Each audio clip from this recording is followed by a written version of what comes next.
Hey friends, today I'm going to show you how to make the perfect wreath bow using my Pro Bow, the hand bow making tool. Here's the bow we're going to make. It's got about 17 loops on it, and here's the wreath I'm going to put it on. So let's get started. You're going to need some 22 gauge floral wire, Pro Bow, the hand, some wired ribbon, and some sharp scissors. So first, let me tell you a little bit about my Pro Bow, the hand tool. This is my most favorite bow making tool of ever. I use it for my business and all my bow making projects. The bow that we're making today is going to measure about 9.5 inches wide when it's all said and done. And you're going to want to use wired ribbon. I'm using a 1.5 inch. This is like a really pretty Tiffany blue color wired ribbon. It's got a little bit of a shimmer to it, which is really nice. And we're going to put it right here onto our spool holder. You can have up to 3 different types of ribbon. Today we're just going to be going with the one though. Make sure that it goes onto your spool like this. You don't want it to come out of the top like this because it won't work. It's got to go in like that, coming out of the bottom. All right, so now we're going to put our little pegs in. We're going to be working in row C.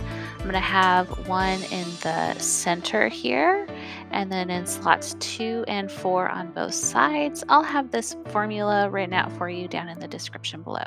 Make sure that if you're using a pattern ribbon that you've got your ribbon towards up. This is going to be the top of the bow right here. So if you're using patterns on your ribbon, you want to make sure to keep the pattern facing the top part there. Okay, so first step is I'm going to measure out my tail. I like to use the board as just a measuring tool because it's just easier. So it's going to be about a 20-inch tail. Once you find the length that you want, you're going to take your wire, and this is my most favorite gauge wire for bow making. It's a really nice in between. It's not too thick because if it's too thick, then it's just too hard to work with. But if it's too thin, then it'll actually snap at the end there where we tighten it real tight. So this is just a really great in between size. So again, the measuring of this is not super scientific. You just want to make sure to have a nice long length. This again is about 20 inches long that we're working with, and you'll see why at the end why it's so important to make sure it's nice and long to work with. Okay, so again we've got our 20-inch tail. We're gonna go ahead and just make like a little pinch pleat here. And then we're gonna take our wire and wrap it around that pinch. This part is really important that you've got your wire even. Again, it'll make sense at the end, but just trust me, you want to have those to be basically the same length, top and bottom. And once you've got it even, you can go ahead and start wrapping it. We're going to wrap it around and pull nice and tight.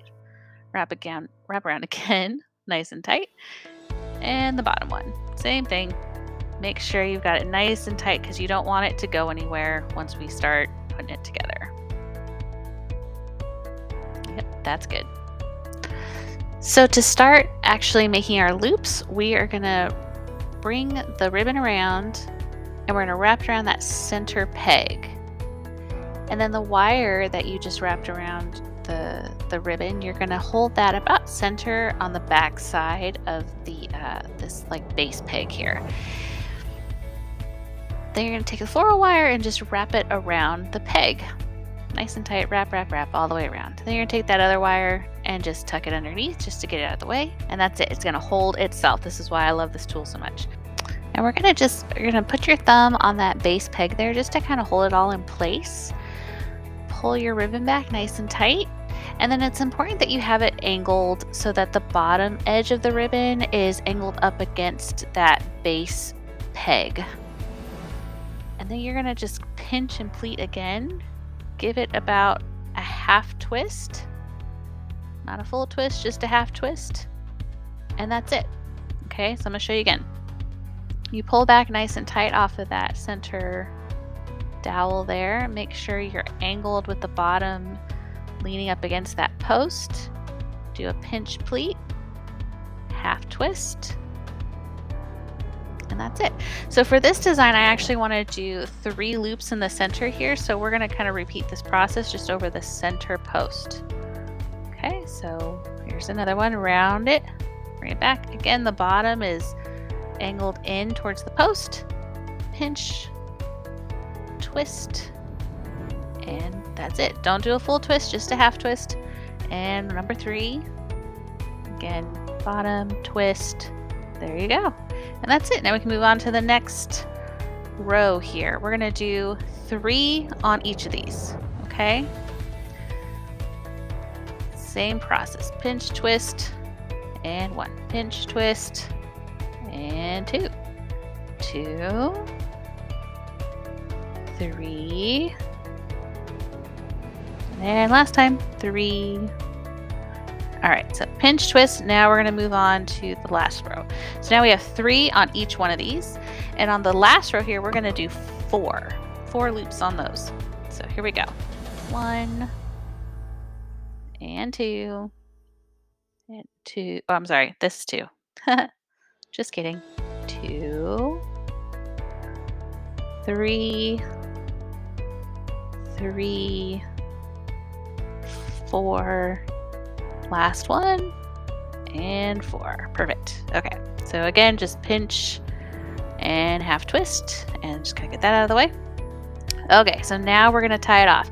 So we're going to take the wire off of our top base post here, pull it back, pull that wire out from underneath. This is why you want them nice and long, because it's just easier to deal with.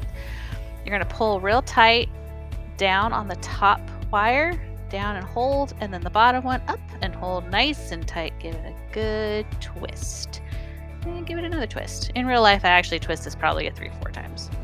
All right, and then just pop it right off. So I want dovetails. So to do that, we're just going to layer these tails here on top of one another.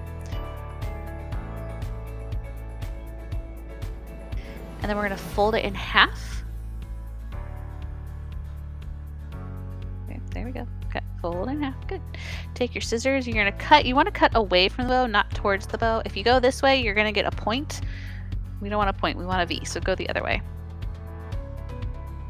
And just like that, we have 2 matching tails. Same length, same shape.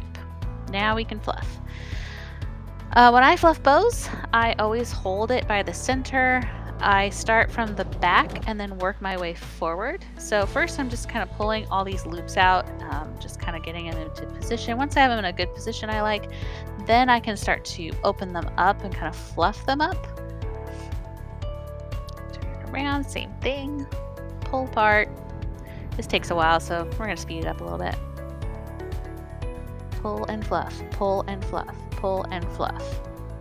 Also, just a pro tip here is if you are doing this for a business or you're going to sell your piece, that whatever your bow's going on, or you just don't want the bow to fall apart, my advice to you is really handle it in this process here. Like pull on it, tug on it, don't be gentle with it, because if it's going to break or something's going to go wrong, you want it to happen right now where you can fix it.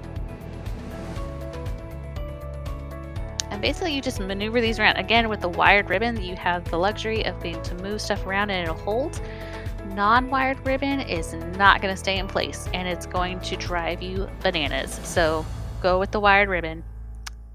And voila. Now, if I was selling this bow, I would add a chenille stem to the back, but since this one's going straight onto a wreath, we're just going to leave the wire. It's totally fine this way. And that's it. We have our bow. Isn't it so pretty? 17 loops, about 9.5 inches wide, 20-inch tails. And with your pro bow, you can make the same exact bow over and over and over again, and it'll always look the same. Now just hit that like button. Thank you so much for watching, and I can't wait to see your bows. Bye!